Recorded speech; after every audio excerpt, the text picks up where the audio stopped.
Hello, guys, and welcome to Phee SPORTSBALL with Sir Isaac the Guru.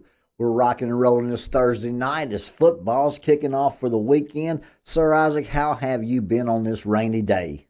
Boy, it's been a long day. The rainy days make it go so much longer, but it was busy work day for me, so that makes me even happier to be here doing this because I was ready to tap out for the day. So good to get a or glad to get a break and be out of this stinking rain because I've been driving around in it all day. But I'm ready for sun again. I don't care if it's 30 degrees and sunny. I just need the sun. I don't like the rainy days. I can remember those days, folks, going from place to place to place in the old rain and the Yeah. weather and the other elements also.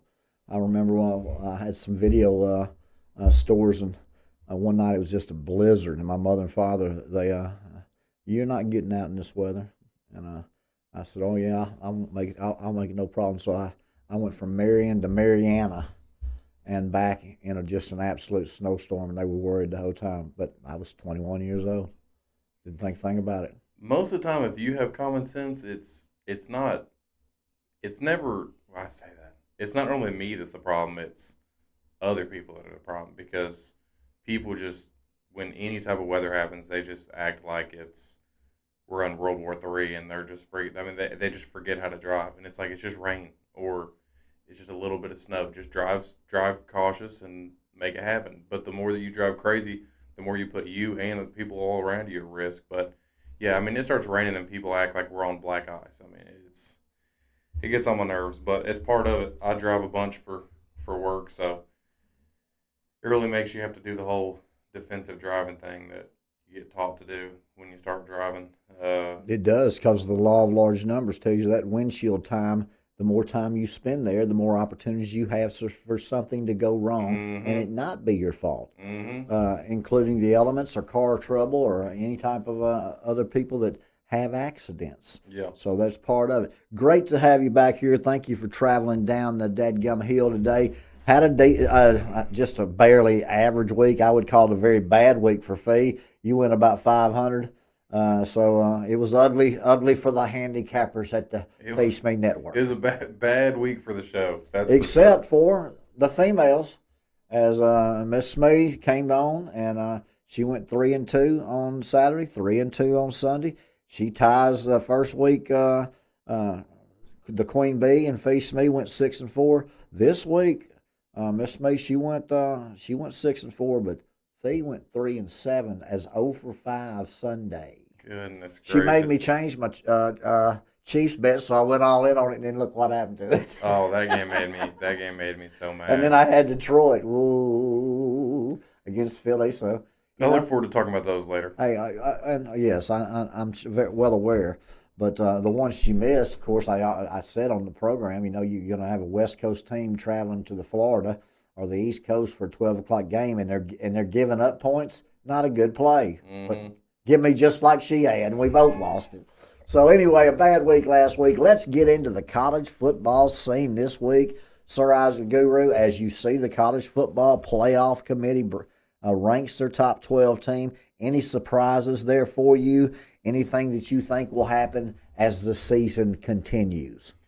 I don't know if there's any surprises. I know it's kind of funny to me watching Miami just kind of nudge their way back up there a little bit. It's funny because the way that I interpret that is that they realize that they ranked Miami like really low, and then instead of like changing it all in 1 week and basically admitting that they're wrong, they're just like they're hoping no one catches them. Just we'll just move them back up a couple spots until they get to where they should be. But that kind of made me laugh thinking about that because it's possible that that's actually what's It's happening. possible that But that's the end game, isn't it? yeah, but I don't. I still don't. I feel the same about them getting in. It was just funny. I don't remember exactly what they were ranked to start. It was like 17th or something like that. And it's just funny that they've just been bumping up a couple spots, bumping up a couple spots. But I'm about to look it up because I'm gonna blank off the top of my head He's a blanker. to see if anything catches my That attention. rain's got him. But I wish A&M wasn't undefeated anymore. That makes me sad, but they have to be. They have to be up there. Let's see. Boy, talk about Personally, I think Well, you're not going to have any problem with Ohio State or Indiana or Georgia or Ole Miss or Oregon or Alabama or a Notre Dame. So you're going to get down to about 9 pretty quick. And the last 3 is going to surprise a lot of people based on program traditions, win losses, what time of the year it happened. everything looks pretty fair to me. I feel like Notre Dame maybe should be at like 12 or 11, only because they had Win 2. yeah, and they one of them was a bad loss too. Now I'm not saying throw them out of the playoff, but putting them above a couple of the other teams is a little bit Well, no, they went to ambitious. Miami the first week and got beat at Miami. That one's not bad. And then they went A&M beat them at South Bend. Oh shoot, I had it back. I thought they lost to. So now Notre Dame's won every game since. I was thinking. I forgot that it was Miami. I thought they had lost a worse game, but other than that, they look pretty fair to me. But Texas Tech's definitely in. I mean, you just Yeah. only got about 3 spots. That the thing about Georgia, Alabama, and Ole Miss is, and A&M too, is they're not going to play or lose more. A&M can lose to Texas and still get in. Yeah, Georgia can lose to Georgia Tech and still get in. Yep. Alabama can lose to Auburn and they will not get in. Yeah, there's the OUs and the Alabamas. There's a couple of those teams that they lose a game and they're out. Well, OU's the 5th one. If OU gets beat, and I don't think they will because of their remaining schedule, if they get beat, they'll be out. Yeah. But again, Ole Miss, Georgia, Alabama, Oklahoma, Texas A&M. There's 5 of the possible 12. So. And I think you're going to find the Big Ten will have 3 with Indiana and Ohio State and Oregon. Yeah, definitely. So there's 8. And A&M's 9. I mean Texas Tech's 9. You'll be hard pressed to get. They'll probably put somebody in there from the ACC. if Michigan lucks their way into a couple more wins too, you don't even get me started on that because there's a chance they get thrown around in there too. But they shouldn't be. They're hovering. But that's one of those teams that they need to follow. They need to follow the same thing they're doing with a couple of these other teams as far as the eye test goes with Michigan. Because I know they're a big brand. I know they've been really good. But like a BYU, they got 1 loss, but they got them out of the play, or they got them at 11 right now. But there's other teams above them with 2 losses, but obviously they're watching the game. I hope. They need to do that with Michigan too, because I don't really care if they finish with. To me, the way Michigan has looked, 2 losses is enough to have them out. To me. Well, remember, the USC ran them out of the dadgum stadium, and USC's hovering right in that same area with them. If it comes down between those 2 traditional programs, USC head-to-head should go in. Yeah, but just every game they play is like they're not like dominating people. Like they're ugly games, winning by a few points. I mean, a win's a win, but when you're comparing them to other teams, like they don't look like they should be in there right now. Now, if they have if they come out and just blow people's minds in the last couple games, okay, maybe, but not right now. I haven't watched Michigan yet this year and thought like, oh man, they really could make some noise. They don't look like it to me. But yeah, no, I like seeing BYU. BYU just needs 1 more loss. I don't know if they're gonna get it either. But I need as many SEC teams in there as we can get. I hate that Tennessee has 3 losses because they're done. They are done, and Vanderbilt will get no rewards for beating Kentucky and Tennessee in order to get in. They definitely don't get in if they don't beat Tennessee, but that's a tough matchup. Let's go to our first game of the week, staying in the Big Ten, of USC and Oregon, as Oregon's a 10.5-point favorite. Yeah. Absolutely. But at home, I think they're at home in that game. That's just a tough spread on it, but I would think Oregon win that. Once we got into the meat of the season, I don't remember talking about USC like that I was super impressed by them. I've often said that they came out with great offense, great athletes out on the West Coast. Oregon's been stealing a whole lot of those athletes from them, and they have not learned how to play defense and stop the run since they've since Lincoln Riley's been there. Now they're in the Big Ten. It would not be nothing would make folks happier in power than to have 4 Big Ten schools with USC and Oregon and Ohio State and Indiana and 4 SEC schools in. Mm-hmm. They don't want 5 and 3. No, I can assure you, 4 and 4 is what they want, and then they throw in their Texas Tech and their Notre Dame and whoever the other 2 are. yeah, Whether it's from ACC or not, but that matchup to me has more implications for this playoff than most any other game this week. yeah. It absolutely does. It absolutely does. I think, and I think that if Oregon loses, there's a chance that no matter what happens in that game, I have a hard time seeing them getting 4 in, because if USC loses, they're done. And if Oregon loses, you're probably going to run into a situation where USC's above Oregon and Oregon's at the end, and then you got one of these other teams that might sneak in ahead of them. So really, either way, you might not have 4 in there. But USC, to me, I kind of got impatient with them because I obviously don't like Notre Dame at all. And I remember watching that game. I had bet on USC. Notre Dame literally,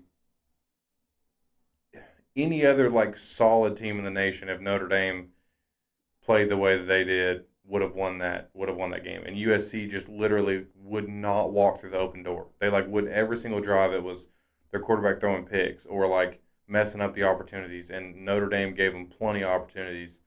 And when I watched that game, I was just like, they didn't look like, I was biased because I bet on them, but they just didn't look like they were ready for that to me. And I think Notre Dame is not as good as Phee does. Yeah, no, I don't. And tell the truth, we were just discussing Michigan sneaking in, and now we're talking about USC sneaking in. We just have the assumption that if the Big Ten has any control whatsoever, they're going to try to get 4 rather than the SEC 5 and them 3. Mm-hmm. So Michigan's probably going to lose, USC's probably going to lose, and we don't have to worry about it. Yeah. But if USC beats Oregon and they keep Oregon at 12 and move USC 11, there's a chance. You got a chance, because I don't see Oregon getting beat by Oregon State, and I don't see USC getting beat by UCLA. But Michigan's going to get beat by Ohio State. Yeah, I still. Wouldn't you love to see that game? Michigan beat them. I mean, they got some. That's tradition. They got some scary. Throw out the records, boys real. and girls. It's been that way, but Michigan just. What was it? What happened in that game last year? Michigan won. Beat them, right? At the end of the year? Yeah. And then Ohio State won the college football playoff. But Michigan had, even last year when people thought that Ohio State was the better team, Michigan had something to hang their hat on. It was their defense. And it was ugly games, but they had a great defense. But this year they don't have anything that's their bread and butter every week that you can count on. It's they run it a lot, and their quarterback is young, and he is okay at times, and he's not okay at times, but their defense isn't amazing. I just can't. If Ohio State loses to Michigan, it will blow my mind. The line will be at least 2 touchdowns. Yeah. 12.5 to 15.5. That's where it'll be. Yeah, 12.5 is probably really dang close. It's because it's a brand that's Michigan, Ohio State, and some people are just going to play that, play the points and hope for the best. Oklahoma, Oklahoma State, Auburn, Alabama. I mean, I'm going to tell you, if Oklahoma gets beat by Oklahoma State, that would be the craziest thing in the history of the world. Because Oklahoma State not the history of the world. That's a little exaggeration from Phee, but at the same point. Well, we've talked about the USC Oregon and the implications enough, and I do think that is a very turning point for both of those programs. If USC wants to get in, they've got to win. If Oregon wants to stay in or hang on by the hair of their chins, that's a big game. It is. OU Mizzou's a big game too. Moving on to that one. OU Mizzou, I tell you, that line's 7.5. Yeah. OU. I tell you, OU They don't look that good to me. They're just fundamentally solid on both sides of the ball, on the offensive line and defensive line. The game last week was the first. Now I said it. I've said it on here 100 times. I'll say it as long as we do this show. I'm always going to find a reason to not root for OU and believe in OU. But last week was the first time I've seen that. Like, I know the result. Obviously, they won the game, but I think I was looking up like stats because I was trying to make sure I wasn't crazy, and Bama outgained, like doubled their yardage in the game, doubled OU's yardage in the game. They just had like really untimely turnovers, and They OU really turned did. them into points. But if you watched that game and you're talking about like who looks like they could go beat anybody, it's one of those moments where you make yourself look silly or you make yourself sound silly because Bama lost.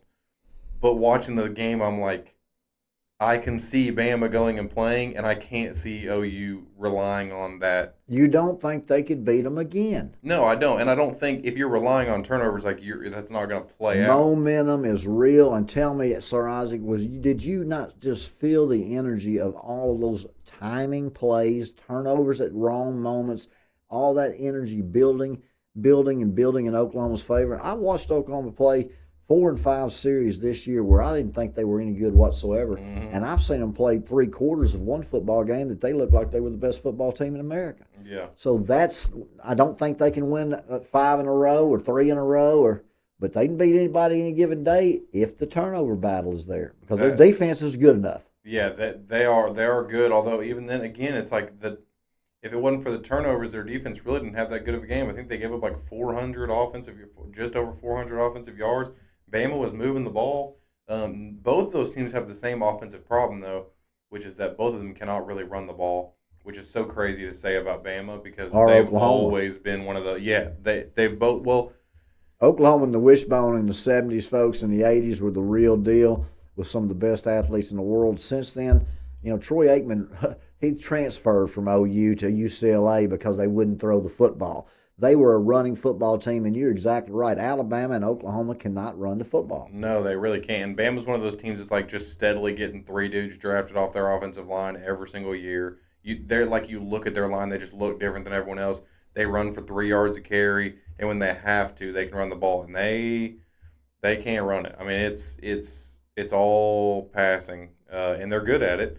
But at some point, you got to be balanced because when you play, if they play against like an Ohio State, and Ohio State's got as good a defense as they have, if you give them one thing to stop, they're probably going to be able to stop that one thing. You got to be able to run it, or else it's going to get you in trouble. That's Bama's biggest thing to me, as far as the playoff goes, is that I've yet to see them be able to run the ball successfully, and that will shoot them in the foot. Same way that I think I talk about A&M's quarterback. He'll run into a situation where he's got to sling the ball around. The first half against South Carolina. Yeah, but then even I wish we would have got to see South Carolina continue to play football because we would have got to see him have to throw it. But they were like standing still on the football field, and they were letting him throw these 10-yard crossing routes that they were just taking for touchdown. I mean, I don't counting the seconds down from the clock for the game to be over, folks. That's exactly what they were happens doing. to a whole lot of underdogs with a big lead. Yeah, they take the foot off of the throat and they try to coast, and sometimes the old serpent bites them right at about the back of the ankles. I wanted them to win really bad, but we jinxed it. We were texting about it before. I don't feel bad. They were down 30 points. Hey, again, the power of Sir Isaac the Guru and his texting and his speech and his tongue. With the negativity of what he wants to pick. Although he seems to come on here and just do exceptionally well on cash tickets, don't send him to PA, Pennsylvania. No, don't do that. Don't do that. Well, that'll be sure. So you've got Oklahoma favored by more to touchdown against Mizzou. You've got Oregon at home favored by more than 10 points against USC. 4 quality football teams. What do you think as far as those two teams? Where would you go because of the lines? I like Mizzou to cover for 2 reasons. One, I think Mizzou's a good enough football team that they got a chance to win. Like, I think that it'll be a competitive football game. I don't think OU's just way better than Mizzou is. They've had a really tough schedule, and they've played those games well. Mizzou. And OU. Yeah, they both have, but I don't think Mizzou is. I really don't think that they're 8 points worse than OU. Well, again, turnovers are the key to that. OU's, I think, beat 4 top 5 teams this year, more than any other school, and they won the turnover battle huge in all those games. So if Missouri doesn't turn the ball over, they can play neck and neck with them, in my opinion. Yeah, and I think it's the key numbers too. It's a 7.5. If we're talking spread, that's just a. I like Mizzou because of that number is a dangerous number, and then Oregon. I got no idea on that line. That's why I bet it. I bet the over under on that game because mid-50s. It's 59.5, and I bet the under because neither one of them have just been. I know in history you think Oregon, you think USC, and you think about games that are like 50-48. That really hasn't been the case this year. Oregon's defense is actually pretty good. Well, they're looking at 31-28. There's your 59. Yeah. Is it going to be 35-27? Is it going to be 31-24? But they're not looking for 45-42. No. Or the line would be 63.5, or 65. So I think your underplay there is right in line as far as value. Yeah. I don't know if I would play that game myself. I think I would rather play the USC plus the 10.5. And hope that they come within 10 points. But again, that's not a real game to play if you don't have a real good feeling on it. Those are just 2 quality football teams you're trying to search out and see the schedule, and you've got a real weak schedule for most football in college this week. Georgia's playing Mercer, and LSU's playing Eastern Texas University, and Alabama's playing Samford, or Ole Miss is playing Samford. I mean, you've got a whole lot of the top programs that are not. They're taking a week off. Yep. Is what they're doing. What other games you looking at Saturday, Sir Isaac? I got, honestly, most times I've done this since we started, but I've got 3 over-under bets because there was a few lines that I just didn't like, but I wanted to play the game. Ohio State is a 32.5-point favorite against Rutgers, and the over-under is 55.5. I can just see Ohio State winning that game 28-3. I mean, it's going to be they're not going to give up any points, and they're going to score as much as they need to, and then just run the ball. So 55.5 seem high to me. I've got under 55.5. I like Mizzou plus 7.5. Got the under in Oregon, USC. Vandy in Kentucky was another one that 8.5 was just. Where is you? Yeah, it was just gross to me, and so that one is my other. That's my last over under because it was at 54.5, and both of those teams, Kentucky especially, the only time Kentucky plays in games is when their defense plays well, and if their defense doesn't play well, their offense doesn't. They're not hanging with anybody. So I think either way that game goes, whether it's Kentucky covering the spread or Vandy covering their spread, it's not going to be a high scoring game either way. Well, I think Vanderbilt should beat Kentucky easy. I don't think they'll score 50 points, much less 54.5. So I like all 3 of your underplays. The one I would worry and be most concerned with is the Oregon USC because of turnovers, pick sixes, and they've got athletes that can score real quickly in special teams. But that game to me seems like at 55.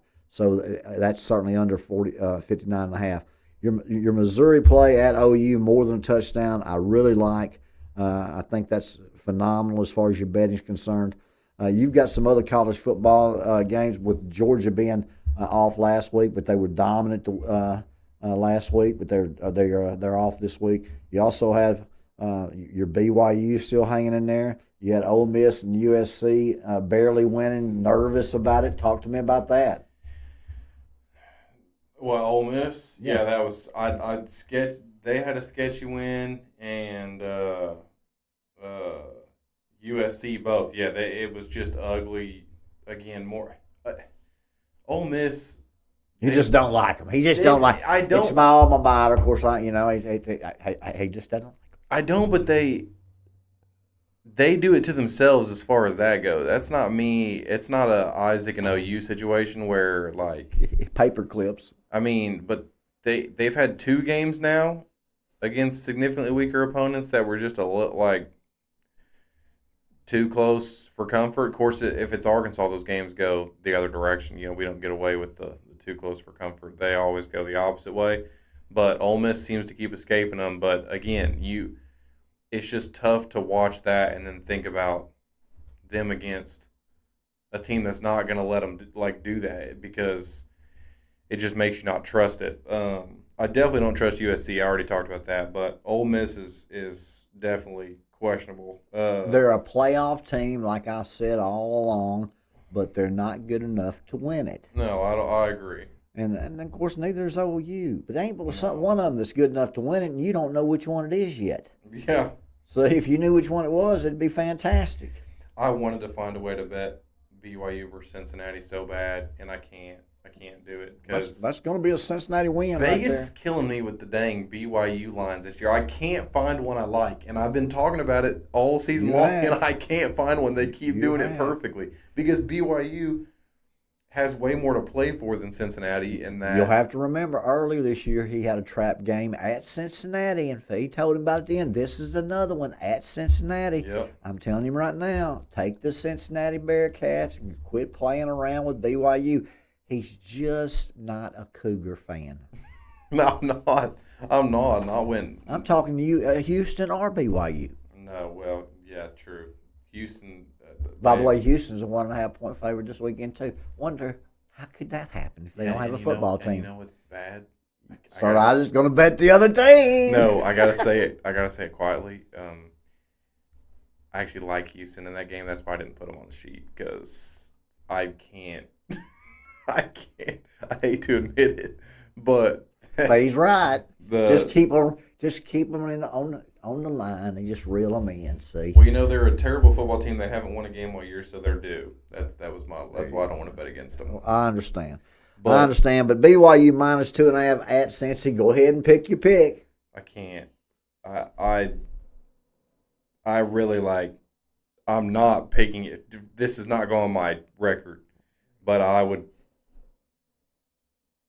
I probably would go BYU, which is why I can't. That's why I can't pick it. If he picks for BYU, they lose. Or he picks against them, they lose. It's Cincinnati, folks, is the pick. I love that. And as Sir Isaac the Guru has talked to you about A&M barely escaping last week, we were texting back and forth. Alabama has just tremendous costly turnovers against OU. And Georgia looks dominant this week. Let's see what happens next week. I've seen them play 3 quarters before, and act look like they're sleepwalking. Mm-hmm. So this week we've got the Arkansas Razorbacks traveling to Austin, Texas. Lord. Texas coming off a loss, minus 8.5. Hogs looking for a coach. Sir Isaac the Guru, your thoughts? My thoughts is it doesn't matter. But it feels like it honestly feels like time. A chance for us to get. Feels like the very first time that we get a conference win. You'll be seeing if Bobby Petrino beats Texas. No. He's going to be named the head coach of Arkansas. That is the sources around the Razorback old heads. I do not think so, but we will see. Anything is possible, according to Phee. There you go, Sir Isaac. You got the Hogs looking and searching. It feels like we can pull out a win in that game. And it's not that I think we're good or anything, but it just feels. It feels like we're gonna win a game, and those folks in Austin wouldn't be happy about the they first wouldn't. Conference win coming from the Hogs. No, but Arkansas can score, folks. If they can score, they got a shot with anybody. If they don't turn the ball over, if they turn the ball over, they're gonna get beat by 40. But it just feels like. We got one coming, and I don't think we know we ain't beating Mizzou. The first win. We know we ain't beating Mizzou. We've seen that too many times. No. Shelter Insurance knows that. Goodness. My goodness. the battle line rivalry. You know, there's probably people sitting in that boardroom thinking, "Man, I hope Arkansas doesn't beat them 9 in a row." And now they're sitting in that boardroom thinking, "You think Arkansas will ever win a game in the series?" Mm-hmm. Yeah, so we got to get our win against Texas. I like, you know what? It's worth a long shot. I had a few upset picks later, and that was I threw it on there because why not? You know, we can score. It's not like we can't score. It's different. We said this way earlier in the year when we actually thought we still had a chance to be okay. But it feels different watching a team that has no offense because it just feels so like demoralizing. Like you're just it doesn't matter if your defense plays good or not. You can't win games because you can't put points on the board. When you can put points on the board, stuff can happen. And when you're losing every game by 3, 4, 2, 5, less than the mystery is still there every single week and has been since day one, except Notre Dame. And Texas gets 4 turnovers. Arkansas fumbles, has interceptions, special teams. Texas can beat them just like Notre Dame did. Yeah. But if they don't, Arkansas is going to score 30. And Texas just doesn't look like that they're in sync whatsoever to me. I'm sure they'll get right this week. But they don't look real strong offensively. No, they don't. Arch is he ain't doing very good. He is what he is. But I think we can win that game. Why not, right? Why not? I mean, not us who? At this point, Texas. I'm rooting for. At this point, I'm rooting for us because we're not hiring Petrino. So well, then you better hope for a loss. I say we go ahead and win. If we ain't hiring Petrino, okay. Well, and if we do, I'm leaving the state. Remember, old people control money, and young people change the world. So we'll see when the old and the new get together on the bridge, and we'll see who wins that battle. And if Bobby Petrino doesn't win another game, guess what? He's not in any situation to want the head coach at the University of Arkansas. But if they play close every single game and he wins against Texas and Missouri, he'll be the odds-on favorite. It just can't happen. It can't happen. We can't hire him because if we do, we're shooting ourselves in the foot. There's your futures market right there, whether it's stocks, bonds, or sports. Sir Isaac the Guru is stubborn, but normally correct. Last 2 betting games I got is on the coaching topic. I continue to follow my man John Sumrall, and they're going to Temple this weekend. They're 2 young coaches you like. Who's the Temple coach? I thought you liked the Temple coach too, not as well as the Summerall from Tulane, but he's North Texas. North Texas coach. Yeah. Okay. Well. But I think Tulane. I just think they're. I don't know much about Temple, but Tulane's just a really good football team for that conference. They're traveling to Pennsylvania and Philadelphia, where you were. Yep. Where the Temple and I won't be there. And you will not be there, so Tulane's got a good shot. Exactly. The Green Wave, you ought to ride that rascal all through. What is the line there, Sir Isaac? For 9.5. Tulane by 10 or more, folks, right there. Yep. I like that. And the next one? Tennessee minus 4.5 at Florida. Oh, my goodness, those Gators. I mean, if that quarterback shows up, they almost beat Ole Miss last weekend. And if Tennessee's liable to beat them 40 points. Yeah, I think there was some extra energy in that game last week with the whole Lane Kiffin thing and all that. Florida has had a couple really weird moments this year, though, where they play well. Yeah, where I don't know why they're playing well. Like, why? Why did they almost beat Georgia? Why did they almost beat Ole Miss? Yes. And now they're playing Tennessee? Yep, but I think Tennessee, again, I'm just going with who I think is the class in that game. It's a smart bet. I have a hard time thinking Florida.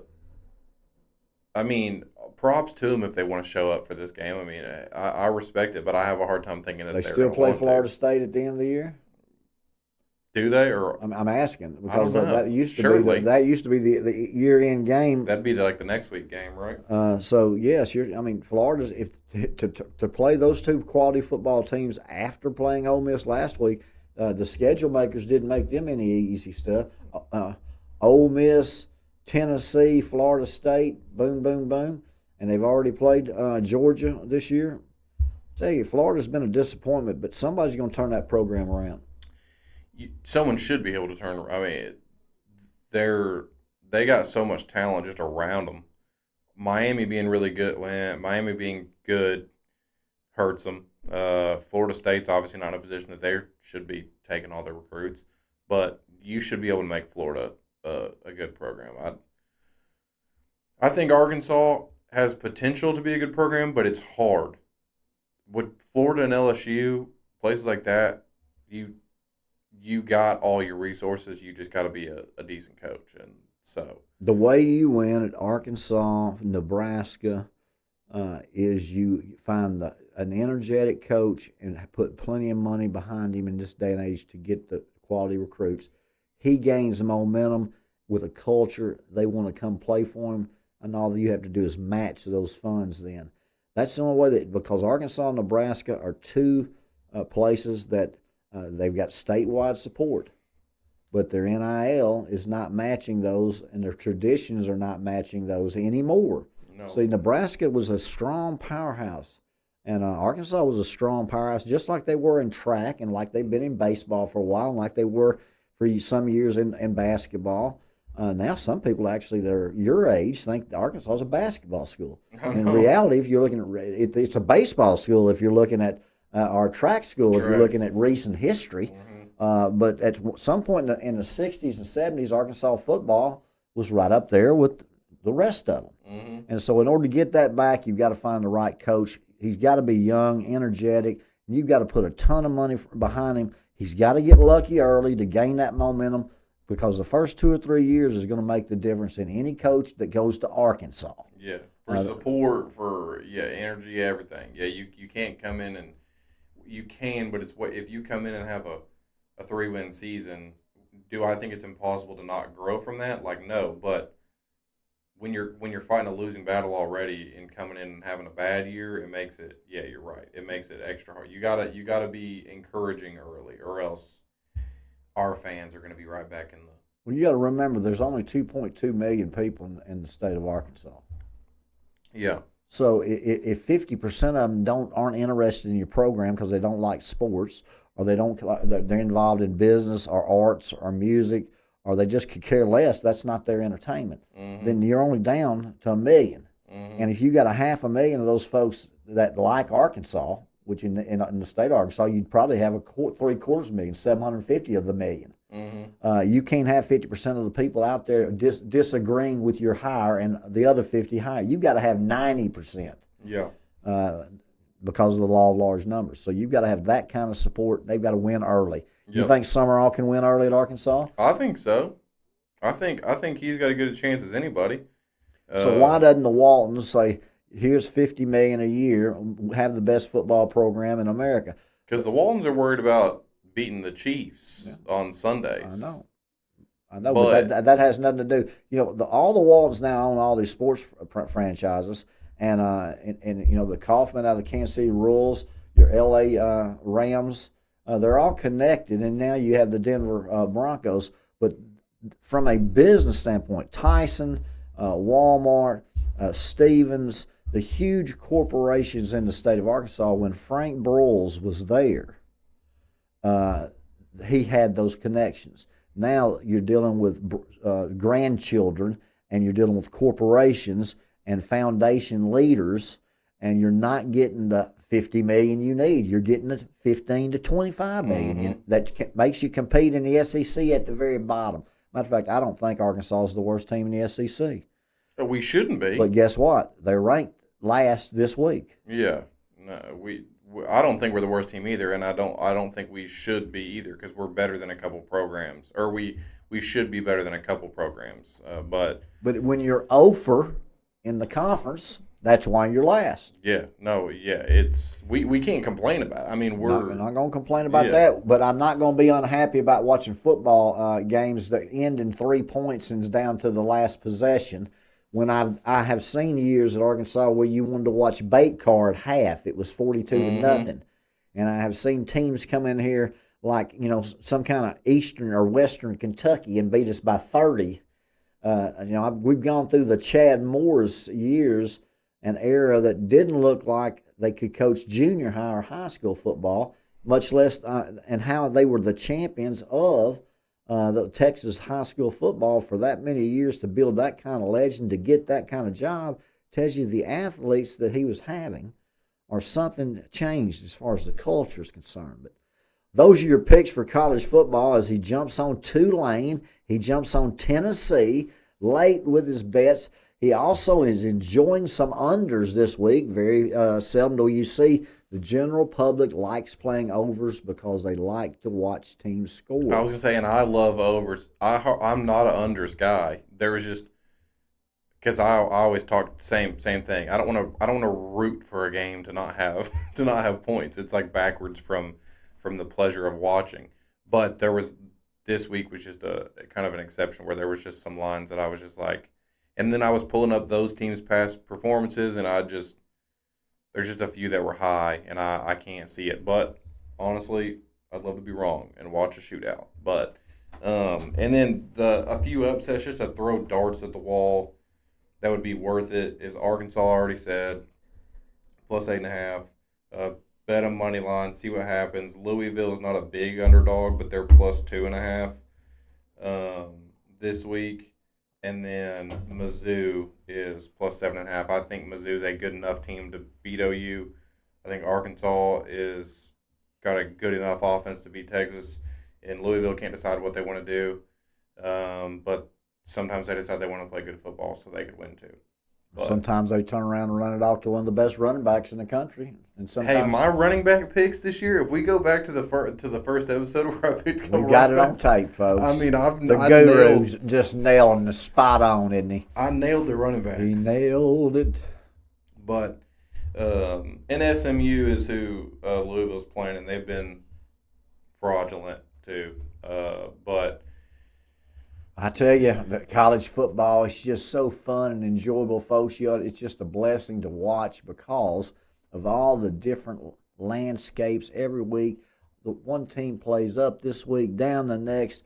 You just got a roller coaster of life. Who puts the strings together 3 and 4 weeks? And then everybody starts believing they're the best team. Like right now, everybody says Ohio State every week. Oh, yeah, they're the best team. They're the best team. Why? Because they haven't lost yet.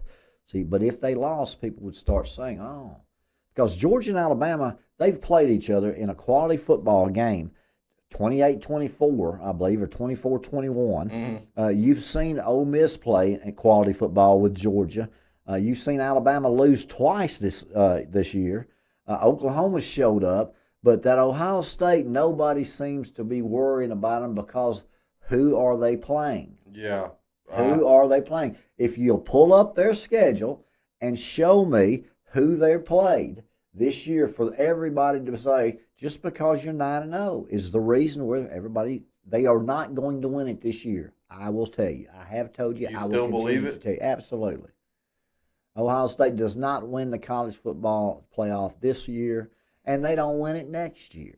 The bad thing for me is it's a combo. I believe in their defense is one. Absolutely. I also am, the more the season has gone on, the less belief I have in any other team. That's the problem. I know. That's what I'm saying. Because when we talked about it earlier in the year, I was right there with you. I thought the SEC had 3 teams that I thought could win it. But the more that time goes on, I can't see it anymore. But, I mean, I hope they don't win it. But, man, their biggest win that they should be able to flaunt right now is Texas. And obviously, look how Texas is played out. So they can't even really throw that one out there currently. But they just, I don't know, that of everyone that I've watched, they look the most consistent.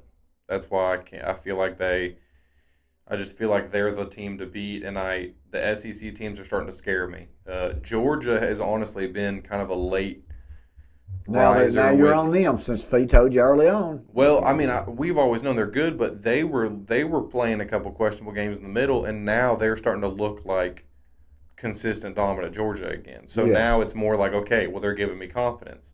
Earlier in the season, they weren't giving me that confidence. Bama's done the opposite. They went through a stretch where they were giving me a ton of confidence. And now they're making me less confident. So it's like every single time I watch these SEC teams, I'll never be confident in A&M. And Ole Miss, I don't blame you. Ole Miss could score 60 points on anyone in the country. They could also get beat by 30 by anyone. So I don't. I just think. I think the defense is gonna. Like I said, I think there's a chance with Ohio State. I said it last week. We haven't had to watch them in a dogfight yet, which is your best hope for these other teams. Is get them in a dogfight, see how they act. Yeah. I'm not so sure that they don't have the gear for a dogfight that we just haven't got to see because they've Very got good the point. That's a very good point. they've got the pieces on offense that I think you stack up any other offense in the country against them and you say, hey, you've got to air it out. We haven't seen it yet, but I probably am still.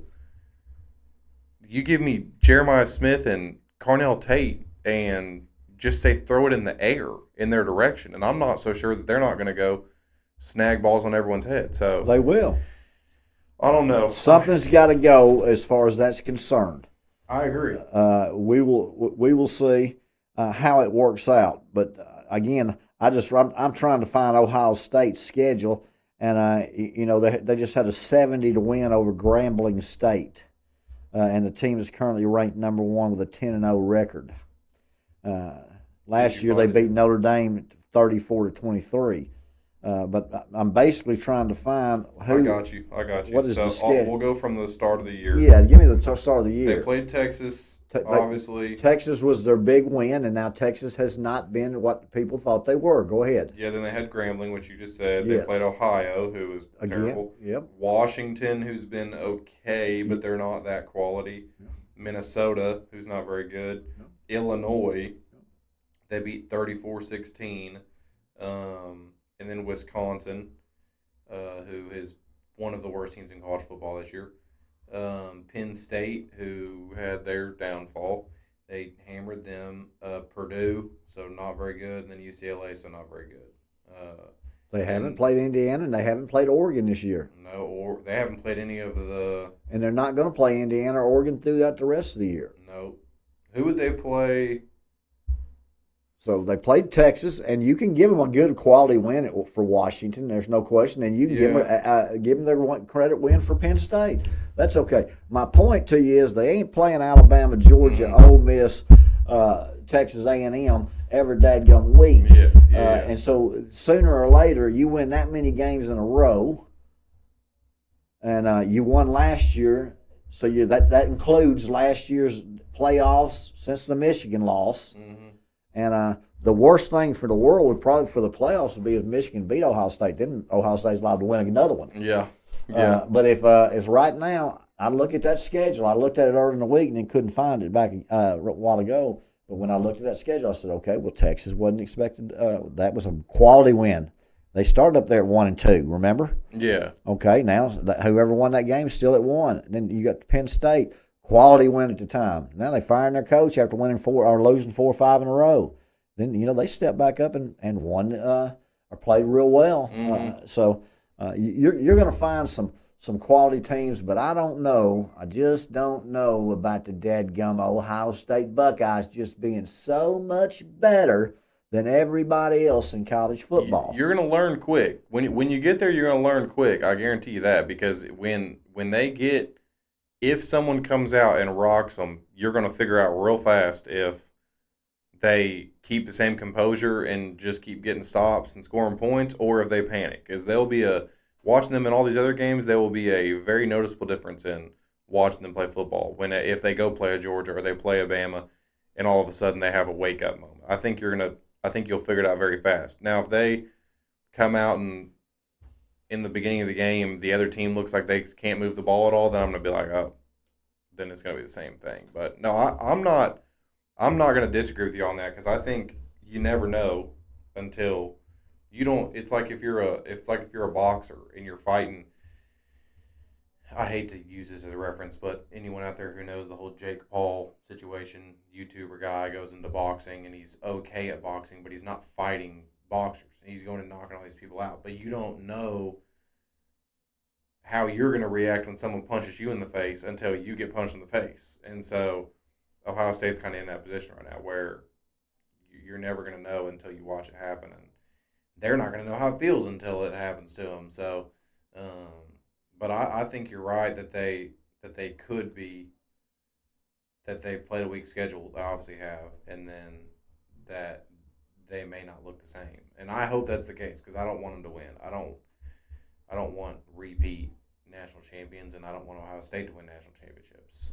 Well, they're a quality football team. They have a quality defense. They've got phenomenal wide receivers. Anybody that tells you any other school is wide receiver other than Ohio State for the last 15, 20 years. Them and LSU is the only two. LSU and Ohio State would be there, and I'm here to tell you, Ohio State's just rolling them out. But they are susceptible, Guru. Mm-hmm. They are susceptible on offense. If that boy turns the ball over twice, and I promise you, there's 4 or 5 SEC schools. Just because there's not one dominant, there's 4 or 5 SEC schools that have the defense to play with Ohio State's defense, and then let's see how those athletes match up on the offensive side of the ball. Yeah, I agree with you. Ohio State's got the wide receivers. I just don't, and they've got the offensive line. But the SEC's got the wide receivers in the offensive line. Mm-hmm. So, and the quarterbacks, he's young. Yeah. And he's good. But he hasn't yet. He hadn't been there. He hadn't dealt with the adversity. We will see about Ohio State, as most people in the country right now are sold on them. I think Notre Dame would beat them. I think Notre Dame. See, I know you hate Notre Dame, but when they were 0-2, I said Notre Dame's going to the college football playoffs, won't lose another game. Guru just threw a fit. Well, no, we all knew that was true because they don't play anybody. They were 0-2, and the only 2 people they played. Well, he's got his upsets, folks. He's upsets his Arkansas Razorbacks as he lets his heart pull him again. The strings plus 8.5 against the horns, the short horns, as he'd like to call them, of Texas. As Arch Manning is at this point in the season, he can throw 4 touchdowns. He can throw 4 interceptions. He is what he is and what his tape says, and that is his resume to date. And he needs more than one game against a 0 win in the conference, Arkansas, to change anybody's opinion. Mm-hmm. So you've got Arkansas plus the 8.5, scoring lots of points against a really good defense of Texas. You've got Louisville plus the 2.5. I think that's probably a phenomenal play, another trap game, and I like it. I like it. And Missouri plus the 7.5 over a touchdown with the hook at Norman, Oklahoma, as the Sooners upset Alabama last week and are now just solidly in the college football playoffs. Just went out, Guru. All they got to do is win out. And Mizzou's not a pushover. No, it's not. So it's a bigger test than they probably would prefer it to be. Absolutely. Well, moving on to our professional football, unless you have any other comments for college. That's all I got. We will get right into the professional football, the NFL. Ladies and gentlemen, tell me about your dadgum NFL bets last week. Guru 3-4 and struggling. It was rough. It was rough last week, especially because I doubled down on my Chiefs and they're in trouble. They're in a bad spot. Miss Smee went on and just called it right here. Said the Chiefs were going down Denver, and you looked at Phee. Phee looked at Guru. You said, I think that's the best play of the week. I did, and you know, Denver pisses me off because they go play bad teams and they win by a field goal, and it's an ugly game. They go play the best teams and they win by a field goal, and it's an ugly game. Like they're the weirdest. Their defense is great, that's a fact, but I can't figure them out because they play way inferior, opponents, and they look bad, and then they just squeak out a win. You're like, oh, okay, maybe they're a little overrated. Doers. Then they go to Philadelphia. They win in Philly. Say what you want about Philly, but Philly's out here beating the best teams in the league, no matter how. And the Chiefs are back when they win at Philly, right? Yeah, and then what happens the next week? They go play. I mean, like I said, Philly's people, especially their fans, are reacting like, "Oh, are we that good?" Well, they're just beating. They're beating they go beat the Lions last week and look dominant, and so the Philly's good. They get beat by the Broncos at home. Then here comes the Chiefs in a game that it's not like a normal Chiefs are 2, 3 losses they can afford to lose. No, they need to win, and then they go get beat, and it's just the Broncos are weird, super weird, and the Chiefs are now in a spot that they haven't been in a while, which is that they're now in a every game's basically a must win. I felt like last week was already that way, but now they're really in that spot. And I think the game this week against the Colts is because of the implications. I think it's the biggest probably game of the year so far as the way you heard it right because here, folks. if the Chiefs lose against the Colts, there's a legit chance that they're not making the playoffs, and that's crazy to say out loud. But the Colts are they're pretty dang good. I said before the year that Kansas City would come back to the pack, that they would win the division, but it would be in the last week of the year by one game. Fee again, wrong, because now they're 3 behind, and they're going to, and Indianapolis is no pushover.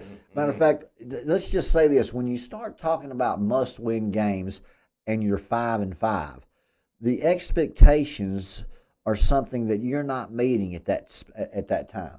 See, Baltimore every week now is a big favorite, and everybody says every week Baltimore's got to win. Yep. Now they're saying Kansas City's got to. Well, they're playing the dadgum one of the best teams in the NFL this year. Okay, and it's not going to surprise anybody that knows anything about football as Indianapolis beats them. Nope. Okay, so now then they're 5-6, or if they're 6-5 and beat Indianapolis, all people will say is, well, the coach ran up against a good football team. I mean, they're not going to give the coach the credit unless they beat KC, and then they're going to say, well, KC's not the old KC. Mm-hmm. But the changing of the guard, you saw it. And Denver, again, Sean Payton does a good job wherever he goes. I just don't, for some reason, it doesn't set well with me. I agree. In New Orleans, it didn't set well with me. And Denver, I was wrong on Bo Nix. I had sometimes the Penix boy better than Bo Nix. And I still think he is. But Bo Nix is a winner, and he won at Oregon. He won at at Auburn. His father was a quality player, but I mean, they don't have a running game. I've got J.K. Dobbins. He's out for the year. I've got their boy behind him that was the freshman, the rookie that I thought would be the rookie of the year. They beat Kansas City, and they scored no fantasy football points whatsoever. No. And Courtney Sutton out of Memphis, Tennessee, or played at the University of Memphis, good quality wide receiver. He's catching 4 balls a game right now, and they're all on 3rd and long when the other team's about to get a stop. They're the ugliest winning football team right now, but their defense is incredible. Kansas City couldn't block. They couldn't block and Kansas City's line's pretty good. They couldn't block those edge rushers. They were having to essentially false start every single play to even try to get ahead of those dudes coming off the end, and they couldn't block. Patrick Mahomes, you don't see him take sacks like that very often either because he's not the fastest guy in the league, but that man is super clever and elusive and quick and does not get caught in situations like that, and he couldn't get out of the pocket to save his life.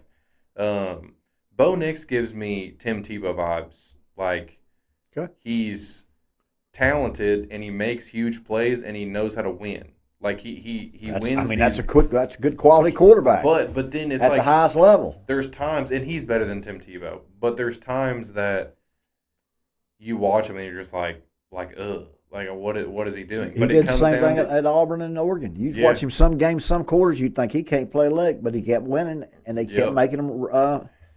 I don't know. It's weird. They're a weird team. I don't think they can win a Super Bowl. I think they're in a really good spot to make a lot of people mad because they are just. I wouldn't want to play them. Like I don't know who would want to play them. They're not a fun matchup. They're like my Lions. Nobody wants to play them. But you again. I just play Detroit every week and Dallas over. It would be my weekly plays. And just when they lose, they lose. When they win, they win. But Denver Broncos, I thought the Chargers would be and Denver would be much better. but I thought the Chargers would be better than Denver. Me Okay, too. before the season started. So that is a surprise. It didn't surprise me that Kansas City came back to the pack. It did surprise me that they were lapped and are 3 behind, fixing to get beat this week against Indianapolis. Now, the only reason that line is what it is today is because it's KC. And I'm chasing it too. You're chasing because it's one of those things. We'll get into it when we start doing picks, but it's one of those things where it's just there's a few teams and a few sports that they just go through phases where you just can't bet against them in those situations. And the Chiefs have been through it. They've done it in different ways. They've done it when they didn't have an offense. They've done it when they didn't have a defense. They've done it in a bunch of different ways. And I just have a hard time imagining with their team healthy, Andy Reid, Patrick Mahomes, all the playmakers, I have a hard time thinking to myself they're not going to make the playoffs, and I think they got to win this game to make the playoffs. So I just can't picture it. Now that's no disrespect to Indianapolis because, like you said, Indianapolis could win that game, and you wouldn't. Other than the fact of the Chiefs being in trouble, just the actual football game. If Indianapolis wins, that wouldn't shock anybody. I mean, they're good, but. Well, if they walk into KC and beat them by 2 touchdowns and walk out of there like that's just normal what we're doing and what's what we're going to do all year to everybody, you're going to find out that they're all alpha males when they start winning. At that level, their confidence will soar really, really quick. And the Indianapolis Colts are a quality football team. They didn't have Andrew Luck, before him Peyton Manning, before him Burt Jones, and then Johnny Unitas. And just somehow franchises find quarterbacks. And how in the world did the Indianapolis Colts find one in Daniel Jones, and he's a top 5 quarterback? I told you he was a quality athlete and could make every throw. I did not think he was a top 5 quarterback in the NFL, and he's playing like the. And you've got Jonathan Taylor, a quality running back. You've got some receivers out there, so everybody, I guarantee it, would think KC minus the 3.5, but just don't sleep on the Colts. No, I'm not. But that game is like a playoff game to That's me. the biggest game of the year. It really is. Right? I'm pumped about that game. Well, I'm terrified about that game, but I'm pumped about that game. 5-5 Chiefs could go to 5-6 with 6 games to play. Bad. I mean, if they lose that game, they probably miss the playoffs because you literally have to win out, and you have to have other things go your way. Well, they're definitely out of the playoffs now. Right now, as far as they're in the hunt, they're not in there as if it was today. But all those teams have to play each other consistently, and there's a lot of teams that go into playoffs. I don't see Denver out of the playoffs. Nope. I see the Chargers and the KC fighting for that spot. Yeah, which it's just crazy. It's crazy to think about. And imagine them sneaking in at to like a wild card spot, and then playing the Chiefs. It's just. Well, I tell you, it's like your Carolina Panthers are playing frisky. Man. Your New England Patriots are winning every dadgum game with your quarterback Drake May, and nobody's giving them any credit, just like the Colts. I will say though, the Patriots. The only thing I'll say about them, they are fun to watch. Their schedule has been extremely weak. He's not talking about WEEK 7 days in. He's talking about WEAK as in very, very weak. Their schedule's has been bad, but that still, I mean, it's the NFL. You watch teams lose games that they shouldn't lose all the time, and they're winning games. So it's not momentum. But the Panthers, they're funny because they're. Either he might be a really good coach. Their defense is also really good. They're sneaky. Like they got a lockdown corner who can stop any number 1 receiver, and then they've been playing hard. Bryce Young's so funny because it's almost like he has to have something go against him to play good. Like last year, looked like he didn't even belong on any NFL roster that existed, and then he gets benched in the middle of the year, and then he comes back off getting benched, and all of a sudden. He looked like he's all world the last 3 games. Yeah, and then this year, it's been the same thing. He's playing, looks not very good. He gets hurt, and then they start to get some adversity. Now he comes back off his injury, and last week throws for like 450 yards, and then they go win that game. And it's just it's almost like he has to have some motivation or some adversity to make himself like wake up. But I mean, they're competing against everybody. You can't take that from them. And the Falcons have been the exact opposite. Um, and Drake London's now hurt, which is just great for a couple of my fantasy football teams. But Michael Penix is done for the year. Yep. Falcons look bad. Drake Yep. London hurt. It's a little questionable. But the Panthers are another team that I just wouldn't really want to play right now. Also, on the recap side of things in the NFL, I think it's so funny watching the Bears win some of these games because I think that the Bears are the exact same team that they were last year.